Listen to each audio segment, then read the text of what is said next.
Hi, it's Joy Foster, founder of Tech Pixies and the host of the Sparkle and Thrive podcast. And I'm really excited today to have a guest who has a very unique background, but also, like me, started a podcast when he didn't know who was going to listen or what he was going to say. So, welcome to the podcast, Alex Chisnall. I'm so glad you're here. Let's start with your famous connection, which I don't actually know Richard Branson, but he is from Oxfordshire, and I know his son and possibly his daughter went to schools here in Oxford. So you know Richard Branson. Tell us the story. He used to be my boss basically for two businesses that I worked for. So Virgin Atlantic, which I spent 17 years working with Richard, and then Virgin Startup, which was very different but super exciting, which is his not-for-profit that helps startups get funding, get mentored. You used to see a lot of him back in the day when we worked for the airline, not so much with Virgin Startup, given he now lives on an island in the middle of the Caribbean. But we used to see him. We used to host parties at his home in Kidlington in Oxfordshire, and we all used to go and camp in his garden. And yeah, I've got a really funny story of my brother who I took to that event, just wandering into Richard's house and sitting down, putting the TV on, and his wife making my brother a sandwich. It was about 2:00 in the morning or something like that, and he didn't even realize that. Sat there watching a boxing match with Richard on the TV at 2:00 in the morning, and I was like, "Oh my God, what did you do? That's the boss's house, for crying out loud!" At this point, Richard not only owned an airline at the age of 40, but he owned a record company that had the likes of the Rolling Stones on the label. So I've got a few good stories like that from Richards. Back in the day, used to host parties down route in LA. We'd have like room parties and stuff like that, and go out. He'd just take us out to clubs and just put his card behind the bar and pay for everybody's drink. So he was a very generous boss to have. So some of that entrepreneurialism must have rubbed off on me over the years, basically. Well, what I'm curious about is how, a lot of people who listen to this podcast, they are, women with lots of different aspirations, and they're coming from various different points in their career. So your career started at Virgin Atlantic as a flight attendant. Is that right? So Yes. how Yeah. did you transfer from a flight attendant to your ongoing role there to now what you're doing, which is podcasting and entrepreneurship?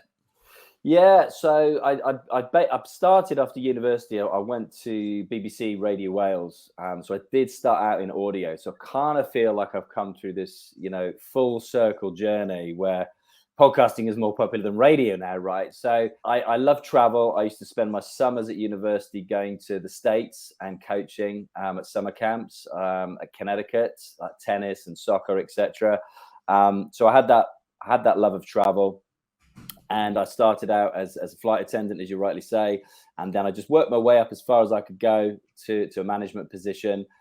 And then I just always had this itch that I wanted to scratch. And I think just seeing the different businesses that he was starting at the time, I just had that urge to be my own boss. So I left, and this is probably iteration number 4. So I have my own podcast, as you mentioned, Screw It, Just Do It. Off the back of that, I launched my own podcast agency. So we now make podcasts for different brands, different individuals.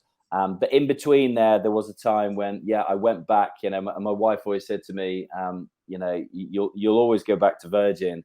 And she was right. So I did go back for about 3.5 years to Virgin Startup as a mentor, then a business advisor, and then as a delivery partner for the government startup loan scheme. And that's when I really became interested in the startup scene in the UK. Tech Pixies benefited from that loan scheme because at one point, I've used lots of different vehicles to build Tech Pixies, but one of those was the startup loan scheme. Brilliant. And I remember when I paid it off, and I was so proud of myself. It took me like 5 years to do it, but I remember paying it off and being very proud. So it's interesting though, because I did some work for Sherry Kutu, helping her build a charity called Founders for Schools, and that was my exposure to that really entrepreneurial world. And I do think it is incredible. Like, I had no concept, and it sounds really weird to say this now on the other side of the journey, but as I was going to school, I had no concept of entrepreneurship and that companies were owned by people, and that there were, like, I just didn't understand any of that until, of course, I'm out in the real world, and I'm working for other people, and then I get the bug, like you said, sort of that urge to build something of your own. And it was inspired by, I was doing all the social media and all the blogging and all the event organization for Founders for Schools. We were using technology to do it, but they still needed a human element. Those were the days. And, I would hear all these entrepreneurial stories and all these amazing stories. And of course, was introduced to Richard Branson's story and several other stories. And it was very inspirational. And I think what was exciting was going out on my own and building my own thing. And I've sort of built 3 companies now. This is my 3rd one, and the most successful one by far. But I think it's what's interesting is how podcasting has been a vehicle for building a business, which I hadn't anticipated. So, having a podcast yourself and then having created a podcasting agency, what's the deal with podcasting? Why is it so important, in 2023? And maybe if you know a little bit about the history of it, I mean, as far as I know, there's around, in the United Kingdom, there's about 15 million podcast listeners. It's exploded the last few years, partly due to the pandemic. But you said it's more popular than radio. I teach it as one of the 3 methods by which you can reach people: podcasting, video, and blogging. And I sort of say, well, you can do all 3. You can do a video podcast like we're doing here. You can then embed that on your website with show notes, which is effectively your blog. And you could sort of do all 3 at the same time. But I encourage people to pick at least one of the 3 mediums. But there's something really magical about podcasting, especially when you stick with it and you don't give up. And so what's your take on it, and why is it so important for people? Yeah, and congratulations. I see you're about to hit episode 200 at the time of recording this, and I know this is episode 200, by the way. You get the honor and privilege. I thought we might as well do episode 200 about podcasting. Amazing. That makes perfect sense to me. So I'm privileged and honored. So thank you. And I know what it's like. I've reached 514 with mine, and I know that consistency is key, and it's just turning up every day and doing it, even when sometimes you might not feel like doing it. And even, I've been podcasting 6.5 years, but you still have those moments where you doubt it. And especially to start with, like you, I started the podcast and two listeners in week 1, 2 listeners, and you just think. You said your mom and who? Oh, that was me assuming it was my mum or my wife. Yeah, and me. But it's interesting. Like I posted something on LinkedIn a couple of weeks ago after doing some research, and it was like, out of and I think it lists, Apple has like 4 million podcasts listed, and Spotify has 5 million podcasts listed on their platforms. But when you dig into the stats, 25% of those podcasts have only released a show trailer, like episode 0. And then if you really dig in, it shows you that 46% of those podcasts have never released more than 10 episodes. So you're like, wow, okay, well, I fancy my chances then if half the field are just going to give up 10 weeks into their journey. And I remember it was the same when I was blogging, when I first started blogging and looking at all my competitors' websites, and I couldn't find anyone who'd gone beyond like the 4th month. They all kind of do the first 90 days, let's get the website live, let's get it up in the Google rankings, and then they'd give up. So you're just like, well, again, if all I've got to do is put something out every week, I can do that. Yes, it's as you'll know, it's a lot harder than people think than just, having a conversation and hitting a big red button that says record. It's a lot more difficult than that. But, you're right, massive spike, especially in the UK and Europe during the pandemic. And it was, that time when people were at home, people were looking at different ways to, I guess, communicate with people because we were all stuck at home. But I also think, to your point, I would say it's probably more popular than radio because you get to pick what you listen to. It's just like having the opportunity to listen to music. You get to, and then I think from the individual's perspective, it gives someone who's got something to talk about a microphone, and they don't have to be syndicated. They don't actually have to be, on a radio or hired to get their point across, for good or for bad. But what I find in Yeah, for good or general. for bad. Good point. Yeah. No, I think you're right. And I think it gives everybody the opportunity to have their own voice at the end of the day. Mm. And like you say, for better or worse in some cases, but you do have that opportunity. For me, the reason, and my reasons have changed over the years, but initially it was to have conversations with people that I normally wouldn't be able to get in a room with, and it was an extension of me at the time doing live events for Virgin Startup, and I was inviting these entrepreneurs to come and speak to the audience that we'd built in like Brighton, London, Manchester, Bournemouth.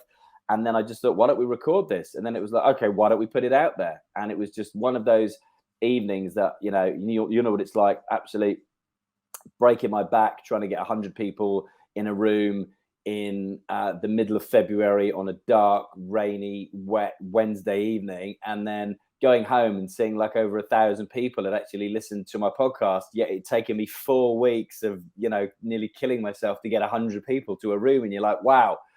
And it's like people all over the world are listening. Like now it's, I think, 181 countries we're in, and there's 195 in the world, something like that. So it's crazy. And I just think, prior to this medium, Joy, that you would have had to have paid a fortune to take out ads in newspapers or on radio or TV to reach the audience that you're able to reach now. But instead, we've got the ability of, a platform like StreamYard where you could stream this live, of course, on YouTube or Facebook, etc. at the same Which time. you're doing. Fantastic. Exactly. So, it gives you that ability. It really does to touch and impact people and get your message across however you want to use this medium. Ultimately, help people do whatever the thing you're trying to help them to do. So, yeah, I think I'm with you. I think everybody should try, whether it's video, whether it's audio, whether it's the written word, or as you quite rightly say, podcasting gives you the ability to do all three. And, the biggest trend in the industry, as you'll know, has been video podcasting in the last 18 months, 24 months. Things are about to get more exciting with YouTube rolling out their own dedicated podcast platform. I think it's, similar play to what Spotify did, just to keep people's eyeballs on their platform. Mm-hmm. TikTok, I was at the podcast show back in May. TikTok saying the fastest growing content anywhere in the world right now on TikTok is podcasts, is those 30-second clips to drive people to the longer form content. Well, actually, I would love to talk about that, because one of the things that I have found to be a little bit painful is the podcasts themselves. We know, we send out an email every week and we link to the podcast. We know people have the podcast already primed in their phone to download, and they listen to it every week. Like we know that. We have people who message us and support at techpixies.com and say, we love this episode.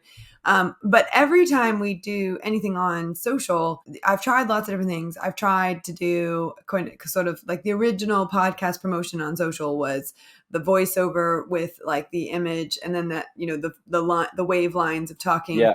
That totally fell flat. And then we tried doing clips of the podcast interview, and that sort of fell flat. And then the only thing that seemed to work was if I did a reel, almost like a real preview. So it was like, hey, I just had a great chat with Alex Chisnall, and he was, it's all about how he went from, working as a flight attendant to Virgin to, running the startup program to now hosting one of the world's best podcasts.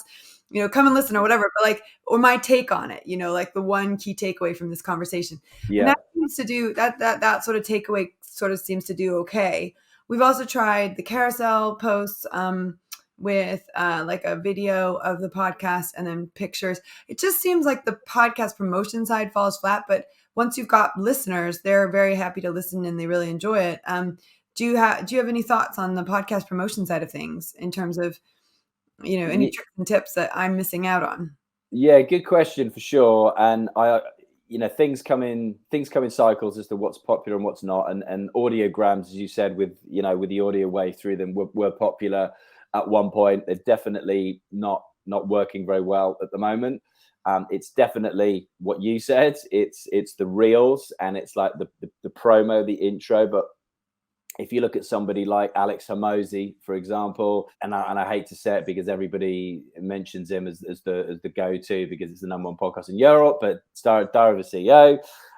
Stephen Bartlett. If you're using those clips and you're adding in some B-roll, I think it's leaving somebody, you call it that kind of cliffhanger moment, but leaving them wanting to know more about that story. That's So true. what And happened actually, next? yeah, but I mean, okay, Alex Hormozy, Stephen Bartlett. I mean, Alex Hormozy Me too. said on YouTube, he said he has his social media team. He spends $85,000 a month on his team. So, Yeah. for the person who's starting in podcasting, or even the person like who stuck it out, like me, who made it to 200 episodes, who's shown up consistently for 200 weeks, and who has like 100,000 downloads. When you don't have an 85,000 pound budget to promote yourself, I know that that's a limiting belief, that I need an 85,000 pound monthly budget, which I don't need for Yes. sure. But it, like, one of the things we're saying is, like, how could we replicate the trailer style?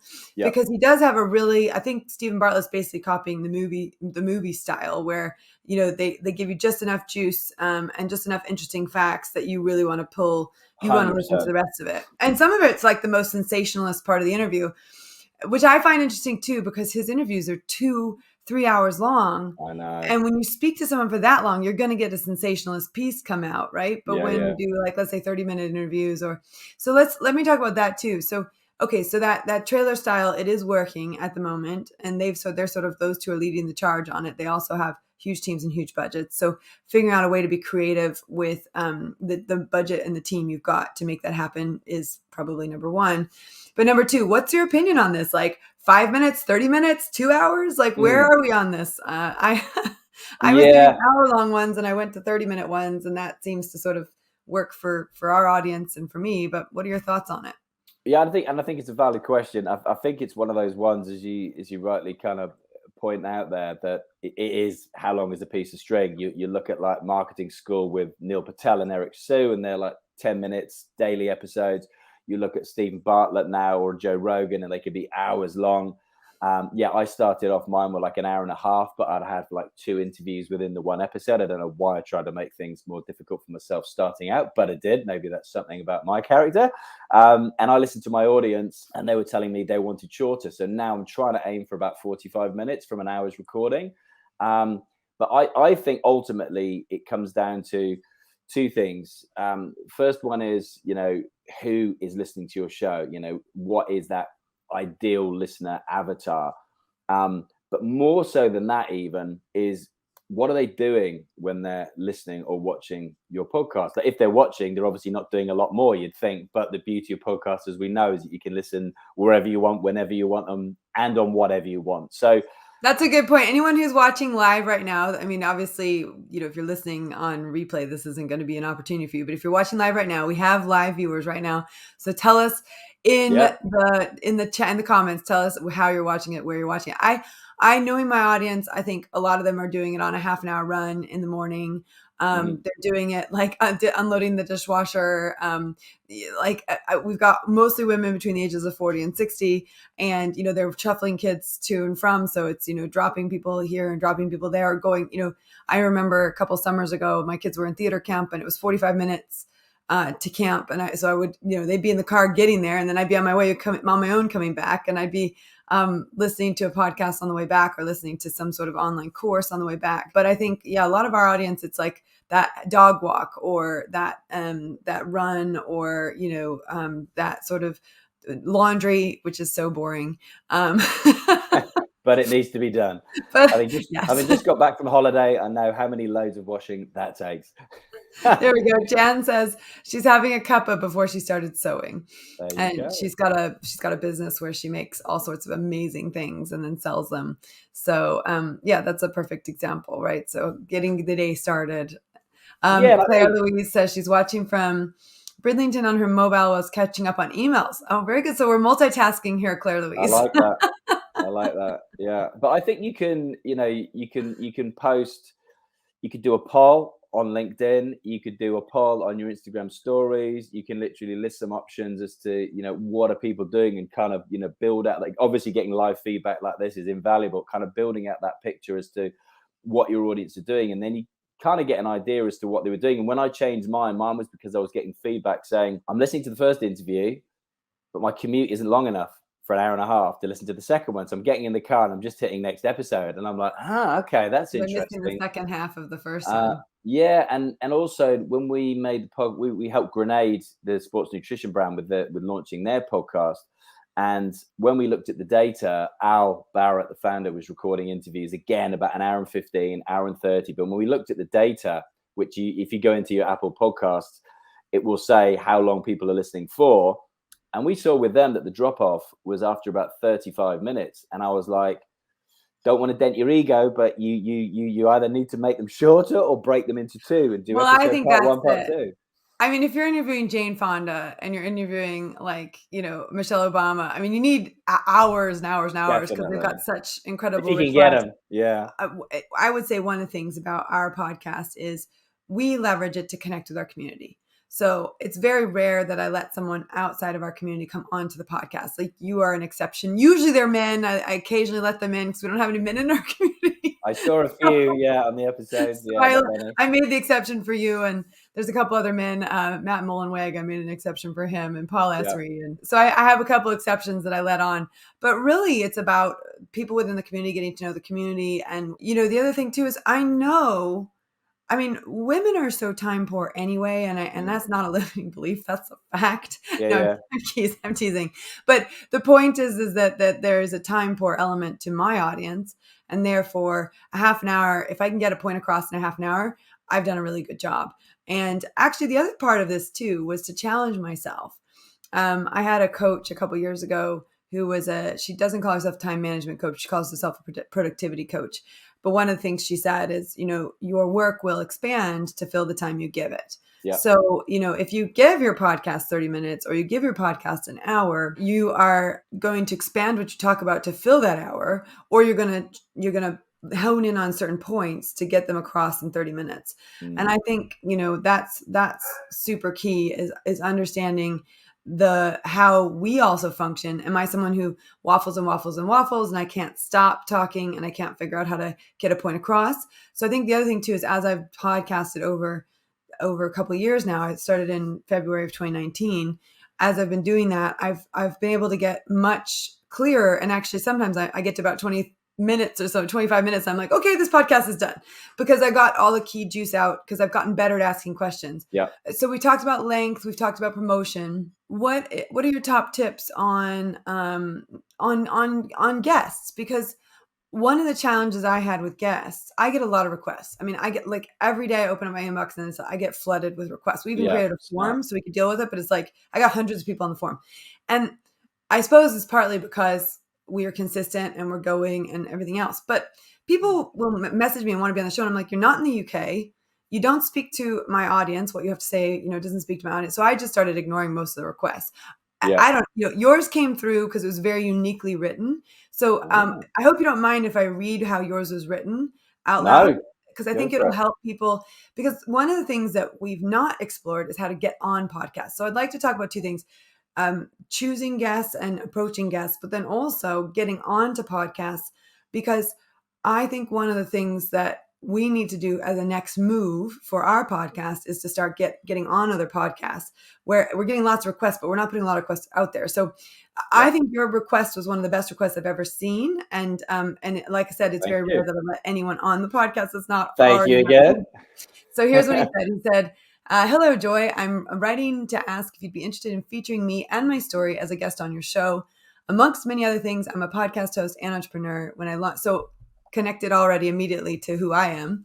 Yeah. When I launched the podcast 6 years ago, no one listened except for my wife and mom.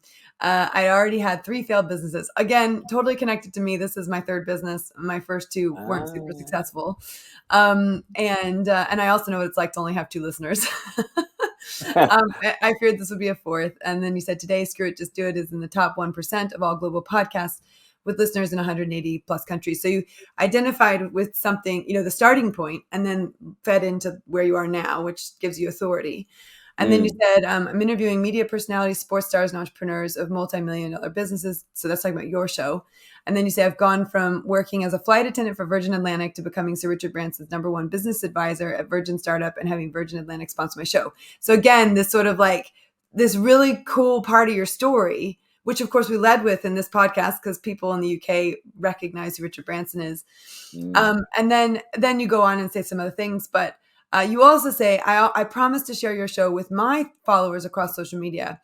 And you give, your following number and some statistics. Then you say, if you believe I'm a good fit for your audience and you'd like to have me on your show, please take a look at the attached media kit. I didn't even look at the media kit. The letter sort of got me. Interesting. But what was interesting to me was you were the first person who offered to cross promote the podcast.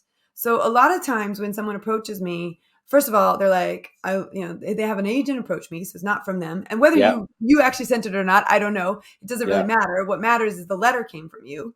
Yeah. But then secondly, what was interesting about it was you offered to share it with your audience. And I have not seen that very much. And on our forum, we actually say to people, do you have a podcast? How many, downloads do you have? Will you, do you have a mailing list? How many people are on your mailing list? Will you share it with your audience? Because it's sort of like it's not a reciprocal relationship. So absolutely. Yeah, let's talk about getting guests and then becoming a guest. What are your thoughts on that?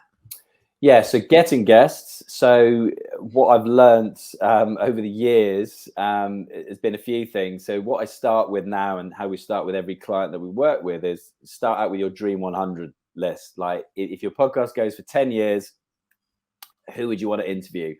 And I got this from interviewing Evan Carmichael, who people may know, may not know, has a super popular YouTube channel, Canadian guy. And he said that at the top of his list was Tony Robbins. Okay.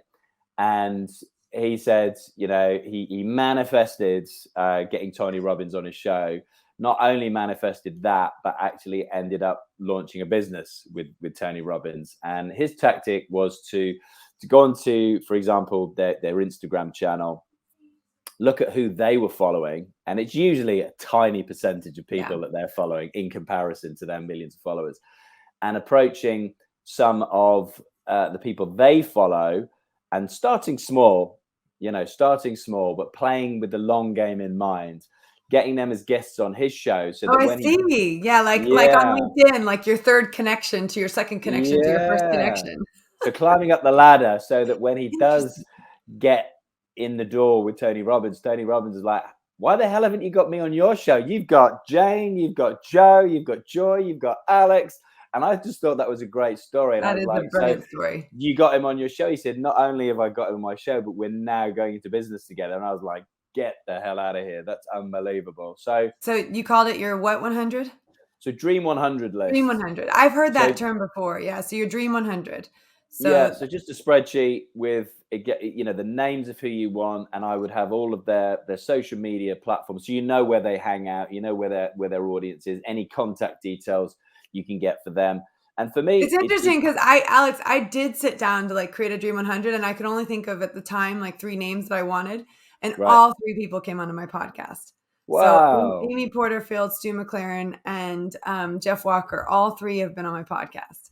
You had Amy on, have you? I didn't know that. I did. I got Amy on, and Amy, it was reciprocal. She interviewed me too. I hope you're promoting that still a lot. Every quarter that you post that out. That's what I'll be doing.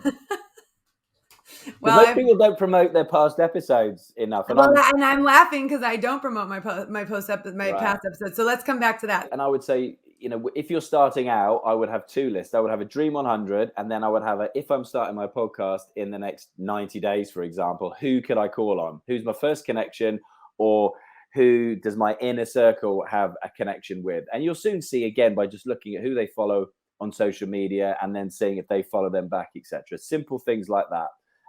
Another tip I would give would be approaching agencies. And again, I learned that by agencies approaching me, because PR agencies, marketing agencies, they're all looking to promote people. So if you can get on, that's how I ended up getting Lewis Howes on my show, for example. It was, it took me a year, but initially not interested. But when his second book was coming out, he was looking to do a podcast tour. He's trying to get on as many podcasts as possible in different countries. So for me, it's, and again, reaching out to all these agencies, but starting small, giving what they give you as to who's open to an interview. And it's usually if they're launching something new, a new book, a new album, a new show, whatever it is. So agencies is a really good one. Your inner circle is a really good one. because you'll be surprised at who knows who if you actually start sharing it. Write it down by putting it on your Dream 100, then start sharing it with people.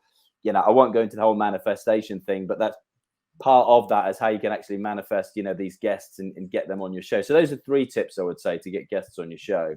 Yeah. So agencies, inner circle, and what was the third one?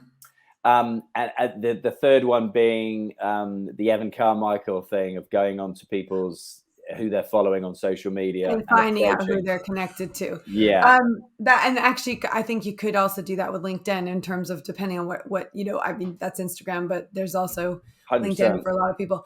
That's really interesting. And podcasting is super key for promotion of books. Absolutely, yeah. Now, and who did I get on during the pandemic? It was really interesting because it was the author of Chicken Soup for the Soul. Sold more books than J.K. Rowling, but they approached me and they were like, normally we would be going to Europe and doing a book tour. We can't. We want to do a podcast tour instead. Can we be on your show? And I'm like, oh my God, of course you could be on my show. And instead of, I would always ask guests at the end of my podcast to recommend someone who they think would be a great fit for my show. Before I'd even finished, he had said to me, I've got 3 amazing guests for your show, Alex. I thought, you're a complete pro. You're a complete pro.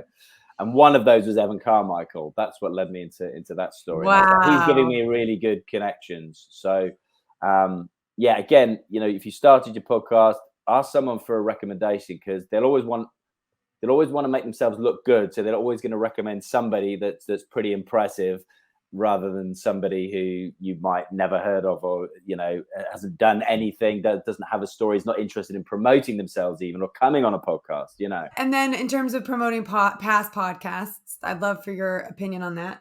Yeah. So again, and it doesn't have to be like this. Like we just started doing like a Throwback Thursday episode and it's looking at those past episodes. And for me, it's like, okay, who's current and relevant at the moment? Okay, I've interviewed Stephen Bartlett. He's now got the #1 podcast in Europe. Why the hell aren't we promoting that interview? Lewis Howes is just launching his 3rd book. Why aren't we promoting that episode?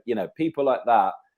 Again, having a spreadsheet, having a list of your past guests, having the topics that they've talked about, things like that. If you've got the time to do that starting out, that's going to save you a whole bunch of time further down the line. And you're not republishing the episodes, you're just re-promoting them via email or social. Absolutely. Yeah. So I would do all of those things. I would do social like once a week or twice a week, even if you've got space in your social media calendar to promote past episodes. And you're not necessarily just promoting the name of the guest, you're promoting different topics. And within that, there is the guest. But also in your weekly newsletter, there could be a throwback episode if you're new, because this, everybody joined your podcast at a different stage in their journey. Episode 1, episode 200, for example, episode 100. So they might not have the time to go back into your back catalogue and discover some of these amazing guests you've had. So you're just reintroducing them to those guests. And as long as I think it's timely and it's relevant, why wouldn't you do it? I love it. And final thoughts on like when you have a guest, do you send gifts? How do you make sure they feel like it's not very common these days unless you're at the really top end where you would pay someone to be a guest on your podcast. Yeah. But what are your thoughts about sort of keeping your guests happy and making sure they remember you? Do you know what? That is a fantastic question. And it's a question we've revisited recently because we're relaunching my podcast in October. And it was something a past mentor said to me. She said to me, Alex, do you know the most valuable thing you've got? And before I'd even spoken, she was like, it's not your podcast. It's not your podcast agency. It's the network that you've built through your podcast. And she said, and what are you doing about it? And I was like, I'm not. Pre-pandemic, I was doing an annual event and we did like 2 years and then the pandemic hit and we'd have, 250 people. We'd have, great speakers a whole day. And that's something that we've literally revisited in the last month. It's like, one, can we send them something relevant to the show? So looking at merchandise for the show, but something personal. So more so than just here's the, here's the mug of the show. That's not going to do it. Let's make it personal and relevant to them. So let's spend some time thinking about that. And then what can we build that's maybe an annual event and it's invite only. And we know that only a percentage are going to be able to make it. But what can we do? Because what surprised me was that someone who'd been on my show who'd been an investor in Dragon's Den asked me for an introduction to another guest who just sold their business for a couple of £100 million. And I assumed they'd know each other because, as you'll know, the entrepreneurship community in the UK is a lot smaller than you actually think it is. And they didn't know each other. So I just thought, how many more people, if I put the past guests of the show in a room, would have something in common, that there would be something relevant? Maybe it's an investment opportunity. Maybe it's the guest on their podcast, whatever it might be. What can we do? So that's something that I'm thinking about now that we've just revisited. So I would think it doesn't have to be an in-person event. It can be an online event. What can you do to bring that community together to keep them relevant and not, those guests from 6 years ago? How can you keep them relevant? How can you be of value to them? And I think that's through being regular communication is the only way to do it, personally. Yeah, staying connected to them. Well, I appreciate that we've gone over the time and that you've given us that extra time. I'm a big fan of encouraging women to overcome their fear of getting their message out there, that their message is more important than their fear, that the gifts that we have to give the world really make a big difference. And we start by using our voice and in video and social media and email. And that's a big thing for me, is helping women to really get the courage and the strength to be brave and speak up. And podcasting is one of the ways to do that. Do you have any final thoughts on podcasting? And also, where can people find you? Yeah, I'll leave you with this one, and it just popped into my mind when you said those last couple of lines, was that when I had my own podcast, people were asking me for advice. So I decided to host a workshop in Bournemouth, and that workshop, I think we had 18 people come, and there were 16 women and one man. And just chatting to everybody afterwards ultimately led me to launching the podcast agency, because some of the commonalities around that were women coming back from having had kids, women coming back into employment, and a lot of the challenges were imposter syndrome, not feeling that they were heard. And for me, that empowered me to then go and launch my podcast agency, because all of these ladies wanted to start their own podcast, but they wanted to learn how to do it. They wanted to do it in the correct way. They wanted to have it organized, etc. But I think more so than that, they just wanted the confidence and someone to say, just do it. Just go ahead and do it. What have you got to do? Screw it, just do it. Boom, we said it.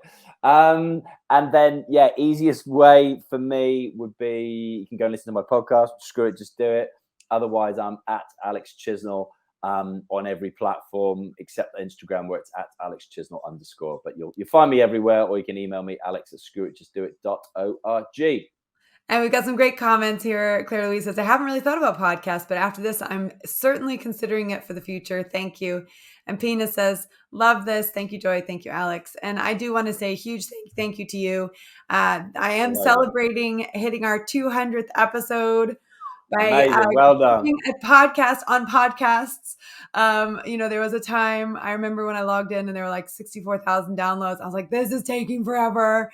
And I was like, I'm going to quit. And then I decided I'll just keep going a little bit longer. And then suddenly we were at 75,000. I was like, well, if I can get to 75,000, I can get to 100,000. Yep. And we should be hitting around 100,000 right when this episode releases. So I am super grateful to you for coming on and talking about something that I took a chance on, I took a punt on, and it was really Amy Porterfield who said to me in 2019, you need to do a podcast because that's the way things are going. And I sort of took her as the authority, and she is quite the authority. So I listened to what she said and did it. And it's been very, very important for our business on many, many aspects. Being able to share the story of amazing stories of our alumni who've done incredible things, but also just to tackle the issues that you're talking about: imposter syndrome, perfectionism, compare and despair, failure, negative feedback, all the things that women face when they start to speak up. So I'm super, super grateful. And thanks again for the extra time. And I hope you have a wonderful rest of your week. Absolute pleasure. And again, thank you for having me on, and congratulations on hitting episode 200. Consistency is key. And it's great you said key, because most people say consistency is king, and then I say, well, maybe it's queen. Love it. Key's quite neutral. I like it. Yeah, it is. All right. Thanks, Alex. Thanks, Joy. All right. Well, that was fantastic. I really, really loved that interview. Just wonderful that people give us time to talk about things that they have been able to master. I mean, he is a podcast master. He's in one of the top 200 podcasts in the world. They have an audience all over the world, 180 countries, and in the top 1% of all podcasts. And that doesn't come easily, but it does come with one episode followed after another episode, followed after another episode, followed after another episode. And as you can see, he's created systems and processes by which he's been able to develop his podcast. And we're in the process of doing that as well, as a person who believes very strongly that we are a spiritual being in a human body, and we want to be forever freer. We want to forever expand. We want to forever grow. A huge part of this journey for me is setting goals, achieving them, and moving on to new ones. And so as we hit our 200th episode and as we hit 100,000 downloads, I'm setting new goals, new SMART goals, something that's specific, measurable, actionable. I think I like the actionable rather than accountable, although accountable is important as well, or even achievable, right? I'm a big fan when you're leaning into SMART goals that action speaks louder than anything else, right? So actionable and, resonant, as my friend Jess says, and thrilling, something that, setting a goal, a bigger goal that's exciting, that pushes you out of your comfort zone and moves you into a new place. So I am grateful that I didn't quit podcasting when I could have. I'm grateful that I stuck with it. The incredible stories that we've been able to tell on this podcast, man, oh man, and we've got some really good ones coming up for you in the next few weeks as well. It's a wonderful place for me to tell my story, to share the stories of others, to talk about the impact that Tech Pixies has in the world. So if you are thinking about starting a podcast and you have no idea where to start, we have a free guide. If you go to techpixies.com/podcast, you can grab our free guide and you can learn exactly how I did it. I literally wrote a document as I was doing it.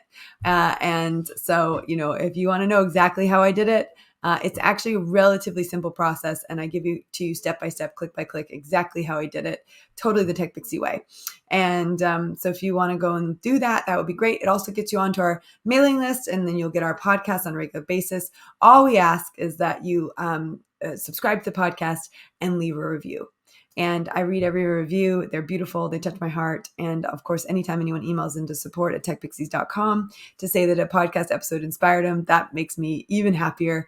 One of our last episodes, which was most recent episodes, which was with Louise Bailey, I got a message from someone who then went on to one of the companies that Louise Bailey had worked for and found a job there and applied for a job.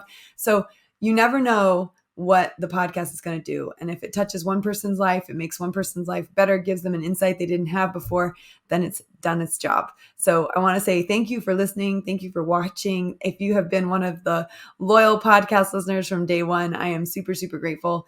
And if you're a brand new podcast listener and you're just getting to know our podcast and our company, Tech Pixies, and the work that we do, it's a pleasure and an honor to have you here with us today. And I think we have at least inspired one person to think about podcasting. And actually two. Jan's also said she's enjoyed this and she's certainly going to think about podcasting. And Pina says, thank you for inspiring me to think about podcasts too. Yeah, it's a great storytelling mechanism. And I think it trumps radio because you get to choose what you listen to rather than just listen to whatever people want to talk about. All right. Have a fantastic day, the rest of your week, or if it's the start of your week or the start of your weekend, wherever you are listening to this, however you're listening to this. I hope it's had a wonderful impact on you. And of course, if it has, please let us know at support@techpixies.com. And if you'd like to let us know how you listen to it and where you listen to it, we would love that too. Of course, don't send us any pictures of you in the bath, although I do know that's another place that most people listen to podcasts because that's where I listen to mine. Speak to you later. Bye.